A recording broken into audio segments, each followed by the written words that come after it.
உலகத் தமிழர்கள் அனைவரையும் நான் வரவேற்கிறேன். பொதுவா அமெரிக்காவும் யூரோப் நாடுகளும் பயங்கரவாதிகள் லண்டன்ல எடுத்துக்கொண்டா அனைத்து சேனல்களும், அமெரிக்காவில் உள்ள சேனல்களும் ஜிஹாதிய பயங்கரவாதிகள். இது எல்லோருக்கும் இந்தியாவில் இந்த ஆர்எஸ்எஸ் மூமெண்ட்டும் அதே மாதிரி தான் பேசுவாங்க. ஜிஹாதிய பயங்கரவாதிகள் இருக்கிறார்களா என்ற கேள்விக்கு அதை யாரும் மறுக்கவும் முடியாது, மறுக்கவும் கூடாது. இருக்கிறாங்க. எங்க இருக்கிறாங்க? உலகத்திலே எல்லா ஊர்லயும் இருக்கிறாங்க. ஜிஹாதிய பயங்கரவாதிகள் அச்சுறுத்தல் தான்.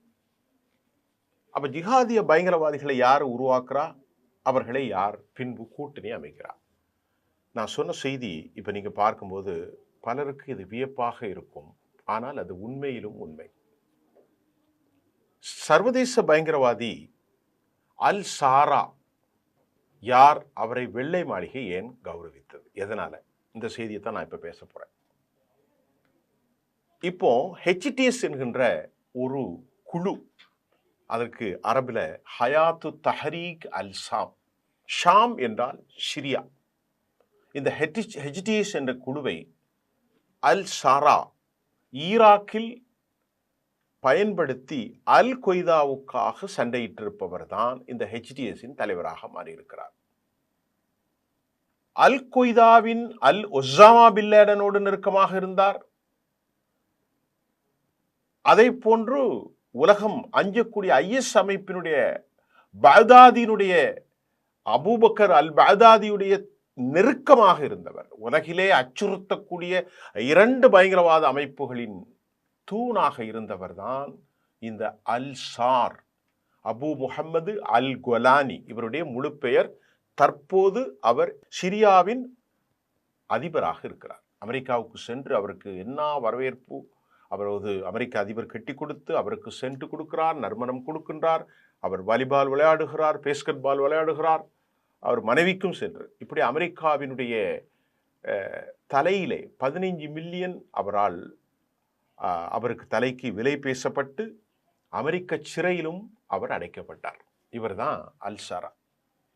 அல் சாராவுடைய தலைமையின் போது கிளர்ச்சி குழுக்கள் சிரியாவில் பல பகுதிகளில், இட்லிப் அப்படிங்கிற இடத்துல இந்த ஆதிக்க சக்தியாக அவர்கள் மாறினார். ஹயாத்து தஹரீக் அல் ஷாம். அதுக்கு முன்னாடி இந்த HTS தலைவர் யார்? அல் சாரா. இன்னைக்கு யார்? அவர் சிரியாவுடைய அதிபர். அமெரிக்கா அவர் கௌரவிக்கப்படுகிறார். அதுக்கு முன்னாடி என்ன செஞ்சாரு?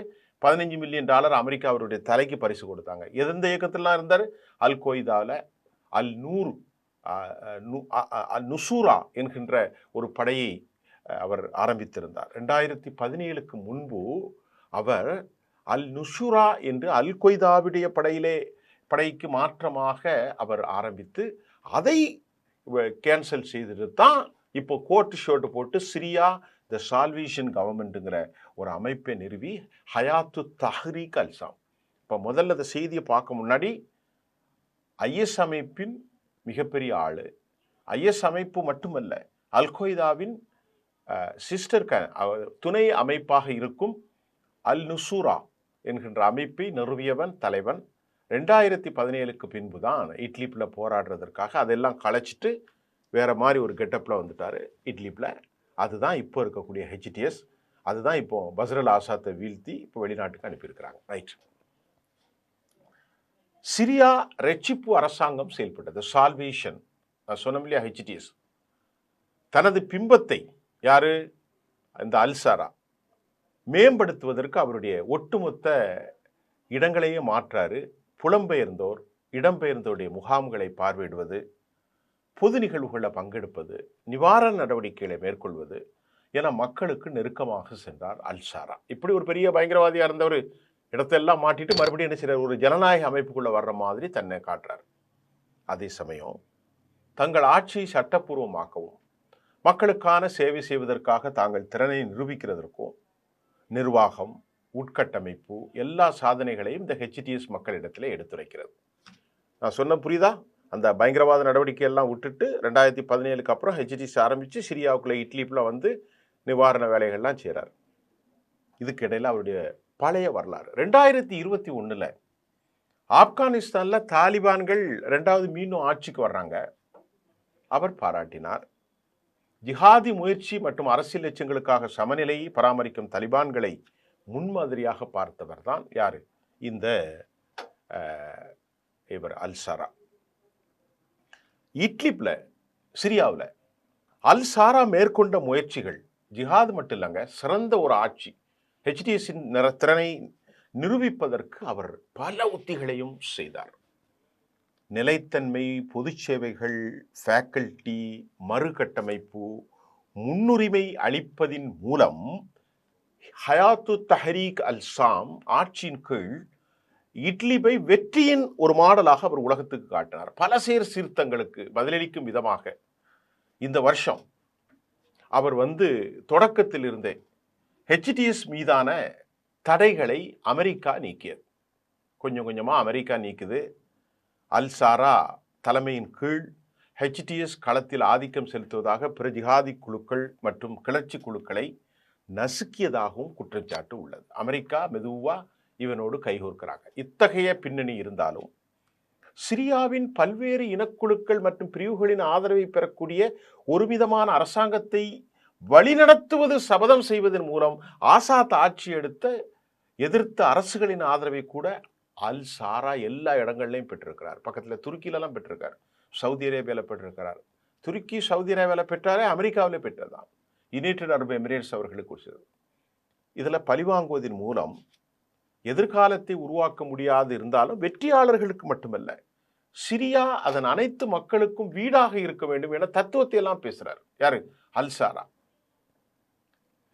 எக்கனாமிஸ்ட் நியூஸுக்கு அவர் பேட்டி கொடுக்கும்போது சிரியா எப்படி இருக்குங்கிறாரு, எல்லோருக்குமான ஒரு வீடாக, it's a land of all the people throughout the universe, எல்லா நாடுகள்ல இருந்து வரலாம், அப்படி ஒரு இதாக இருக்கணும்னு எக்கனாமிஸ்ட் நியூஸுக்கு பேட்டி கொடுக்குற அல்சாரா. இவர் தன்னை மாத்திட்டார். அல்-கொய்தாவுடைய ஒசாமாவுடைய தொடர் அமைப்பில் இருந்த அல் நுசூராவை கலைத்துவிட்டு, ஐஎஸ் அமைப்பில் இருந்து நீக்கிவிட்டு 15 மில்லியன் தலைக்கு எல்லாம் நீக்கிட்டு அமெரிக்காவினுடைய கையாளாக மாறுகிறார். மெதுவா ஹெச்டிசி ஆரம்பிக்கிறார். இப்போ என்ன நடக்குன்னா, சிரிய பிராந்தியத்தில் இப்போ இஸ்ரேல் உள்ள போறாங்க. கோலான்ல இஸ்ரேல் படைகளை திரும்ப பெறணும் அப்படின்ட்டு ட்ரம்புக்கு அவர் ஒரு கோரிக்கை வைக்கிறார். நீண்ட காலமாக போராடும் அண்டை நாடுகளுக்கு இடையில விரிவான ஒரு ஒப்பந்தம் நிபந்தனையாக சிரியா உடனடியாக சிரியாவிலிருந்து இஸ்ரேல் முழுமையாக வெளியேறணும். அவன் உள்ள போய் இந்த ட்ரூஸ் கம்யூனிட்டிக்கு ஆதரவாக செஞ்சான், சிரியாவினுடைய பல பகுதிகளை ஆக்கிரமிச்சான் என்று சொல்லி இப்போ அமெரிக்க அதிபர் டொனால்ட் ட்ரம்ப் அதை ஆதரிக்கிறாரு. அது மட்டுமல்லாமல் சிரியாவின் தலைவர் அகமது அல் சாரா அமெரிக்காவுக்கு சென்றபோது திங்கட்கிழமை, இந்த வாரம் அல்ல போன வாரம், இந்த விஷயத்தை தெரிவிச்சிட்டார். வாஷிங்டன்ல அமெரிக்க அதிபரை இவர் சந்திக்கிறார். இந்த பயங்கரவாதி, இந்த ஐஎஸ் அமைப்பின் பயங்கரவாதி, முன்னாள் பயங்கரவாதி, இன்று சிரியாவுடைய தலைவர் என்ற பெருமை மிகு பட்டத்தை தி வாஷிங்டன் போஸ்டிடம் பேசிய சாரா, இதுக்கு ஒரு தீர்வை எட்டுவதற்காக ட்ரம்ப் விரைவில் முயற்சி செய்வார் என்றார். எந்த தலைக்கு 15 மில்லியன் அமெரிக்கா வீசியதோ அவர் வாஷிங்டன் போஸ்ட்ல இருந்து அப்படி வெள்ளை மாளிகையிலே பேசுகிறார். பஷர் அல் அசாத்துடைய ஆட்சி கடந்த ஆண்டு வீழ்த்தினார். தென்மேற்கு சிரியாவில் அதற்கு பிறகு இஸ்ரேலிய படைகள் நிலை கொண்டன. அசாத்துடைய படைகள் போகின்ற பொழுது உள்ள போய் நிலை கொண்டன. பல துருப்புகள் பல நிலைகளை எடுத்தது. இது ஒரு தற்பாதுகாப்பு நடவடிக்கைன்னு ஜெருசலம் பொய் சொன்னான். அவனுக்கு அவன் இந்த யூதன் என்றாலே ஆக்கிரமிப்பானன் தான், யூதன் என்றாலே பொய் சொல்வோம். அதை நிரூபிச்சுக்கிட்டே தான் இருக்கான். அந்த நாட்டுக்குள்ளே போக வேண்டிய தேவையில்லை.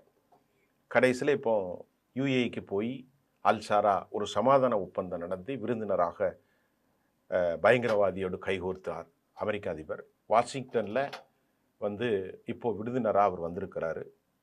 இப்போதான் இஸ்ரேலுக்கும் சிரியாவுக்கு இடையிலான உறவுகளை ஆர்வமாக பாதுகாக்க வேண்டும் என்று அமெரிக்கா விரும்புகிறது. அதற்கு முன்னால் வந்தாலும் யூதன் முன்னால் வர தயாராக இல்லை. இஸ்ரேலிய துருப்புகள் சிரிய பிராந்தியத்திலிருந்து விலக வேண்டும், முழுமையாக விலகணும் அப்படின்னு நிபந்தனையும் அவர் வைக்கிறார். அமெரிக்க அதிபரோடு திங்கட்கிழமை அவர் பேசிட்டு வெளியே வாஷிங்டன் போஸ்ட்லே பேட்டி கொடுக்கிறார்.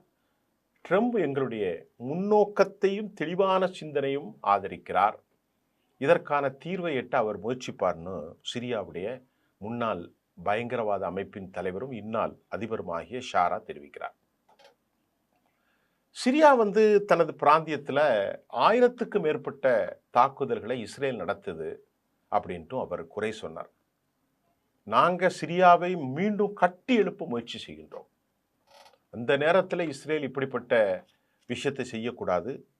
2 தரப்பினரும் பேச்சுவார்த்தையில் ஈடுபட்டிருப்பதை அவர் உறுதிப்படுத்தினார். அது மட்டும் இல்லாமல் சிரியா தனது நிலைப்பாட்டுக்கு இன்டர்நேஷனல் லெவலில் மக்களிடத்தில் ஆதரவு கொண்டிருப்பதாகவும் எல்லா மக்களும் எங்களுக்கு ஆதரவு தருகிறார்கள் என்றும் சொன்னார். இதுக்கு இடையில சவுதி அரேபியாவில் ரியாத்தில் தாரா மற்றும் கோலான் குன்றுகளை சேர்ந்த சிரிய சுன்னி முஸ்லீம் குடும்பத்தில் தான் இவர் பிறந்தார். இவர் யாருங்கிறத பற்றிலாம் நாம் கொஞ்சம் பார்க்க வேண்டியிருக்கிறது. சிரியாவினுடைய தலைநகரான டமஸ்கஸில் இவர் வளர்ந்தார். 2003 ஈராக்குக்கு படையெடுப்புக்கு சற்று முன்பு அல் சாரா ஈராக்கில் அல் கொய்தாவில் சேர்ந்து ஈராக்கின் கிளர்ச்சியில் 3 வருஷம் போராடினார். அமெரிக்க படைகள் அவரை 2006 கைது செஞ்சாங்க. 2011 விடுதலை செய்தது. அவரது விடுதலை பஸ்ர் அல் ஆசாத்தின் ஃபேசிஸ்ட் சர்வாதிகாரத்திற்கு எதிரான சிறப்பு சிறிய புரட்சியோடு ஒத்துப்போனது. அவரை எதுக்கு வெளியே விட்டாங்கன்னு உங்களுக்கு புரியுதா? அவரை எதுக்கு கைது செஞ்சாங்கன்னு புரியுதா?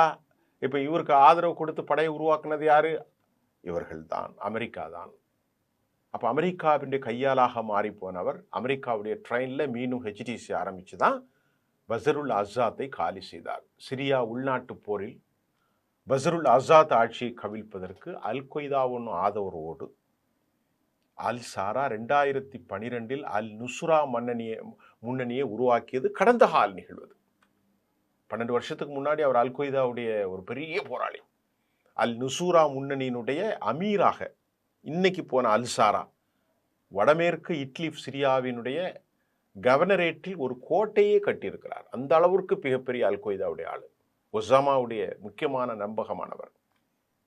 இந்த அல் நுசூரா முன்னணி ஒரு இஸ்லாமிக் பெர்செப்ஷன் இணைப்பதற்காக, இது மட்டும் இல்லை, அல் கொய்தா மட்டும் இல்லை தோழர்களே, அபூபக்கர் அல் பக்தாதியோடு கூட அவர் முயற்சிகளை செய்தார். அவரை எதிர்த்தார். இது அவரது குழுக்களுக்கு இடையேனா ஒரு ஆயுத மோதுதலையும் உருவாக்கியது. 2 பேருக்கு இடையில போர் நடிப்பு. 2016 அல் சாரா அல் கொய்தாவுடைய உறவை முடிச்சிட்டார். அல் நுசூராவுடைய உறவுகளை துண்டித்தார். அப்பொழுதுதான் அவருக்கு அமெரிக்காவுக்கும் இடையில நட்பு வருகிறது. அதன் விசுவாசிகள் மீது அவர் ஒடுக்குமுறையை தொடங்கியதாக அல் கொய்தாவை முறித்து கொண்டதிலிருந்து அவர் தன்னை பற்றி மிகவும் ஒரு மிதவாதியான பார்வையை முன்வைப்பதன் மூலம் மேற்கத்திய நாடுகள் மற்றும் அமெரிக்காவுக்கு எதிரான கடந்த ஜிஹாதிஸை கைவிடுவதன் மூலம் சிறுபான்மையினர் he is the right person of சிறுபான்மையினரை பாதுகாக்கும் அதே வேளையில் சிரியாவினுடைய நிர்வாகத்திலும் கவனம் செலுத்துவதன் மூலம் சர்வதேச நியாயத்தன்மை அவர் நாடுறார். இப்போ புரிஞ்சுட்டா? அல் சாரா அல் நுசூராவை மற்ற அமைப்புகளோடு இணைத்து 2017 இப்போ 17னா அப்போதான் ட்ரம்ப் வாரார், ஹெச்டிஎஸ்ஸை உருவாக்கி 2017 25 வரைக்கும் ஒரு 8 வருஷத்தில் அவர் 2025 அதன் அமீராகவே பணியாற்றினார். எதில்? அல் நுசூராவில். அதுக்கப்புறம் ஹெச்டிஎஸ் அமீராக வந்தார். ஹெச்டிஎஸ் என்ன பண்ணுதுன்னா, ஹெச்டிஎஸ்ன்னு என்ன தெரியுமா அர்த்தம்? ஹயாத்து தஹ்ரீக் அல்-ஷாம். இட்லி கவர்னரேட்டில் தனது கட்டுப்பாட்டில் இருந்த பிராந்தியத்தில் சிரியாவினுடைய சிரியன் சால்வேஷன் கவர்மெண்ட் என்று அழைக்கப்படும் ஒரு தொழில்நுட்ப ஒரு டெக்னிக்கல் ஒரு அமைப்பை அவர் நிறுவுறார். எப்படிலாம் மாறுறாங்க பாருங்க. இப்போ கோட்லாம் போட்டு ஜம்முன்னு இருப்பார், டையெல்லாம் கட்டி. எந்த ஒரு பயங்கரவாத தலைவனும் கோட்டு போட்ட மாதிரி தெரியாது. எந்த ஒரு ஜிஹாதியும் கோட்டு போட மாட்டான். எல்லாம் தலப்பா கட்டிட்டு தாடி வச்சுட்டு தான் இருப்பாங்க. இவர் சர்வதேச தந்திரோபாதங்கள் மற்றும் எதிர்ப்பை அடைக்கிறதற்காக இட்லிப்புக்குள் விமர்சனங்களையும் எதிர்கொண்ட போதிலும் எஸ்எஸ்ஜி வரிகளை வசூலித்து பொது சேவைகளை வழங்கினார். இப்படியெல்லாம் கொஞ்சம் கொஞ்சமாக குடியிருப்பாளர்களை அடையாள அட்டையும் கொடுத்தார், ஐடென்டிஃபை கார்டு. 2024 அல் சாரா ஆட்சிக்கு எதிராக 16 நாள் போர நடக்கிறார். 11 நாள். இது சிரியாவினுடைய அலப்பே, ஹமா, ஹோமஸ் மற்றும் டமாஸ்கஸில் விரைவான வெற்றிகளை ஹெச்டிஎஸ் பார்க்கிறது. ஹயாத்து தஹ்ரீர், பஸ்ருல் ஆசாத் தனது அரசாங்கம் வீழ்ச்சி அடைந்ததால் அவர் ரஷ்யாவுக்கு ஓடி சென்று விட்டார். மக்கள் அரண்மனையில் நடைபெற்ற சிரிய புரட்சியின் வெற்றி மாநாட்டில் சிரியாவின் ஜனாதிபதியாக இவர் நியமிக்கப்படுகிறார். எப்போ? டிசம்பர் மாதம் 8ஆம் தேதி 2024 ஜனவரி 29, 2025 வரை அந்த புரட்சிக்கு பின்பு, ரெவல்யூஷன் கார்டுக்கு பின்பு பிந்தைய புதிய ஃபார்மேட் ஆயிருக்கூடிய இந்த அரசாங்கத்தின் தலைவராக அல் ஜரா சிரியாவின் உண்மையான தலைவராக மாறிப்போனார். சனாதிபதியாக அவர் தனது அதிகாரத்தை கோஆர்டினேட் பண்ணியிருக்கிறார். இராணுவ பிரிவுகளை ஒருங்கிணைத்தர். அமெரிக்கா, ரஷ்யா மற்றும் பிராந்திய சக்திகள் உள்ளிட்ட சிரியாவின் சர்வதேச உறவுகளை மீட்டெடுப்பது ஆகியவற்றில் அவர் ரொம்ப கவனம் செலுத்தினார். தற்போது சிரியாவினுடைய அல் சரா பொருளாதார மீட்சி, ஸ்டெபிலிட்டி, சிரியாவினுடைய ரெஃப்யூஜிஸ் தங்கள் நாடுகளுக்கு வீடுகளுக்கு திரும்புதல் மற்றும் அங்கு இருக்கக்கூடிய அலாவிட்ஸ் மற்றும் ட்ரூஸ் சிறுபான்மை நல்லிணக்கத்தை தொடர்வது, சிரிய டெமோக்ராட்டிக் ஃபோர்ஸை தங்கள் இராணுவம் மற்றும் சிவில் நிர்வாணங்கள் ஒருங்கிணைத்த ஒப்பந்தத்திலெல்லாம் கையெழுத்திட்டு இந்த பேச்சுவார்த்தை இன்னும் முடியவில்லை. இந்த நிலையிலே அல் சாராவின் முதலாண்டு சிரிய அலாவிட்ஸ்களை குறிவைத்து அவர்களை சில மோதல்களை இப்போ நடந்துச்சு. 1.5 மாதம் 2 மாதத்துக்கு முன்னாடி பல துருப்புகளை உள்ளடக்கியது. இது பல விமர்சனங்களுக்கும் உள்ளானது. 1974 ஒப்பந்தத்தை அது உடைக்கிறாங்க இஸ்ரேல். கொலான் குண்டுகளின் தென்மேற்கு சிரியா மீது இஸ்ரேல் மட்டுப்படுத்தப்பட்ட ஒரு தீவிரவாதத்தை தாக்கப்படுத்தியது. 1974 ஒப்பந்தத்தில் சிரியாவினுடைய உறுதிப்பாட்டை அல் சரா மீண்டும் உறுதிப்படுத்தியதுடன் இஸ்ரேலுடன் புதுப்பிக்கப்பட்ட ஒரு மோதலை அவர் எதிர்த்தார். ஈரானுடைய செல்வாக்கை அவர் கண்டித்தார். ஏன் கண்டிக்கிறாரு? அமெரிக்காவுடைய ஆளுவர் 5 ஆண்டு கால இடைக்காலத்தை நிறுவியது. ஒரு இடைக்கால அரசாங்கத்தை, ஒரு இன்டர்ம் கவர்மெண்ட் அமைப்பதாகவும் அறிவிக்கப்பட்டது. 2025ஆம் ஆண்டு டைம்ஸ் என்ன சொல்லுதுன்னா, உலகத்தில் இருக்கிற 100 நபர்களில் ஒரு மிகப்பெரிய வலிமையானவராக இவரை பட்டியலிட்டதையும் நாம் இப்போது நினைவு கூற வேண்டும். தோழர்களே, இப்போ உங்களுக்கு புரியுதா? சவுதியில் பிறந்து எகிப்து அப்படியே சுற்றி இங்கே வந்த இந்த குடும்பம் அதில் ஒரு பயங்கரவாதியாக உருவாகி அல் கொய்தா, அல் நுசூரா, ஐஎஸ் அமைப்புடைய பாக்தாதி எல்லோரோடும் தொடர்பில் இருந்து அமெரிக்காவால் கைது செய்யப்பட்டு திட்டத்தின் அடிப்படையில் வெளியே வந்து அப்படியே உருவத்தை மாற்றி கோட்டு ஷூட் போட்டு இன்னைக்கு அவர் ஒரு பெரும் அதிபராக மாறியிருக்கிறார். இப்போ உங்களுக்கு கொஞ்சம் புரியும். இந்த பயங்கரவாதிகளை உருவாக்குவது யார்? இந்த பயங்கரவாதிகளுக்கு பல பேர்களை கொண்டு ஆட்சி செய்வது யார்? இவர்களை பின்பு தலைகளுக்கு பணமும் கொடுத்தும் அவர்களை அரவணைத்து நாட்டில் அவர்களுக்கு உயர்ந்த விலை மதிப்பில்லாத பொருட்களை எல்லாம் கொடுத்து தன் ஆதிக்கத்தை சிரியாவில் மீண்டும் அமெரிக்கா நிலைப்படுத்ததன் விளைவாக அமெரிக்கா ஃபோர்ஸ் 1000 பேரை வெளியேற்றிட்டாங்க. இப்போ அங்கிருந்து ரஷ்யா இருக்கிறது, இருந்தாலும் வெளியேறுகிறது. ஹிஸ்புல்லா போன்றவைகள் ஒடுக்குவதற்கு அமெரிக்காவோடு இவர் கடும் முயற்சி செய்கிறார். ஈரானை எதிர்க்கிறார். ஏனால் இவர் ஒரு சுன்னி பிரிவு முஸ்லீம், ஈரான் ஒரு ஷியா. அமெரிக்காவுக்கு அங்கு நல்ல ஒரு களத்தை அமைத்து கொடுத்த விளைவாக சவுதி அரேபியா, எர்டோகன், அமெரிக்க அதிபர் டொனால்ட் ட்ரம்பின் செல்ல பிள்ளையாகவே இவர் மாறியிருக்கிறார். இவ்வளவு பெரிய பயங்கரவாதிக்கு எப்படி அமெரிக்கா மதிப்பு கொடுத்தது? இவ்வளவு பெரிய பயங்கரவாதியை குறித்து ஹெச்டிஎஸ் எப்படி ஆரம்பித்தார்கள்? ஆரம்பத்திலே சொன்னார்கள், ஐஎஸ் அமைப்பு முஸ்லிம்கள் பலரை படுகொலை செய்கின்ற போது இது அமெரிக்காவின் ஏவுதலாவே நடக்கிறது என்று சொல்வது தற்போது ஏறக்குறைய உறுதியாயிருக்கிறது. ஏனென்று சொன்னால், தலைக்கு விலை பேசப்பட்டவர்கள் அமெரிக்கா சிறையிலே இருந்து அதற்கு பின்பு நாட்டை பிடித்து மீண்டும் அமெரிக்காவுக்கு ஒரு சாவரின் கண்ட்ரி தேசத்தின் வலிமைமிக்க உலகத் தலைவர்கள் 100ஆக ஒன்றின் உருவாகி போன திங்கட்கிழமை அமெரிக்கா வெள்ளை மாளிகையிலே சிரித்து விளையாடக்கூடிய அளவிற்கு, கெட்டிப்பிடித்து நட்பாக ஆகக்கூடிய அளவிற்கு ஒரு மகா பயங்கரவாதி, ஜனநாயகவாதியாக மாறியிருக்கும் நிலை பலரின் கண்ணுக்கு ஆச்சரியமாக இருக்கலாம். அதுதான் உண்மை. நன்றி. மீண்டும் சந்திப்போம்.